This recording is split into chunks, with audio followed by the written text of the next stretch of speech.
പത്തരമാറ്റിലാണെങ്കിൽ സത്യം തിരിച്ചറിഞ്ഞ് അനി. അങ്ങനെ പ്രിയ പ്രേക്ഷകരെ, കൂട്ടുകാരെ, പത്തരമാറ്റിലാണെങ്കിൽ നമ്മുടെ മുത്തശ്ശൻ്റെ അടുത്ത് അനി ചെന്ന് ചോദിക്കുന്നുണ്ട്. സത്യം പറയും മുത്തശ്ശ, സത്യം പറഞ്ഞാൽ എന്താ ആദർശേട്ടനോ മുത്തശ്ശനോട് വിരോധമുണ്ടോ, മുത്തശ്ശന് ആദർശേട്ടനോട് വിരോധമുണ്ടോ എന്ന് അനി ചോദിക്കുന്നു. എങ്കിൽ പിന്നെ എന്തിനാണ് മുത്തശ്ശൻ ആദർശേട്ടൻ്റെ ഭാര്യയായ നയനേടത്തിയെ വിളിച്ചത് എന്ന് ചോദിക്കുന്നു.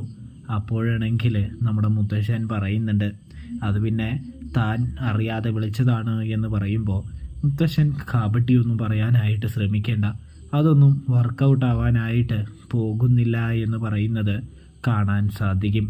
അതായത് മുത്തശ്ശന് നുണ പറയാനൊന്നും കഴിയില്ല. ഞാൻ കണ്ടതാണ്, ഫോൺ എൻ്റെ കയ്യിലായിരുന്നു ആ സമയം. മുത്തശ്ശൻ ഇനിയെങ്കിലും സത്യം പറയണമെന്ന് പറയുമ്പോൾ ഒടുവിൽ അനിയോട് മുത്തശ്ശൻ സത്യമെല്ലാം വിവരിക്കുന്നൊരു കാഴ്ച കാണാനായിട്ട് സാധിക്കും.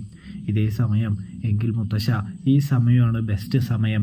മുത്തശ്ശന് ആദർശേട്ടനെയും നയനേടത്തിയെയും വീട്ടിലേക്ക് തിരികെ കൊണ്ടുവന്നുകൂടെ എന്ന് ചോദിക്കുന്നതും കാണാൻ സാധിക്കും. സമയമായി എന്ന് എനിക്കറിയാം, തീർച്ചയായിട്ടും അവരെ കൊണ്ടുവരുമെന്ന് മുത്തശ്ശൻ അനിയോട് പറയുന്നതും കാണാൻ കഴിയുന്നുണ്ട് കേട്ടോ. അപ്പോൾ റിവ്യൂ ഇഷ്ടപ്പെട്ട സബ്സ്ക്രൈബ് ചെയ്യാനായിട്ട് മറക്കല്ലേ പ്രേക്ഷകരെ, പ്രിയ കൂട്ടുകാരെ. അപ്പോൾ സബ്സ്ക്രൈബ്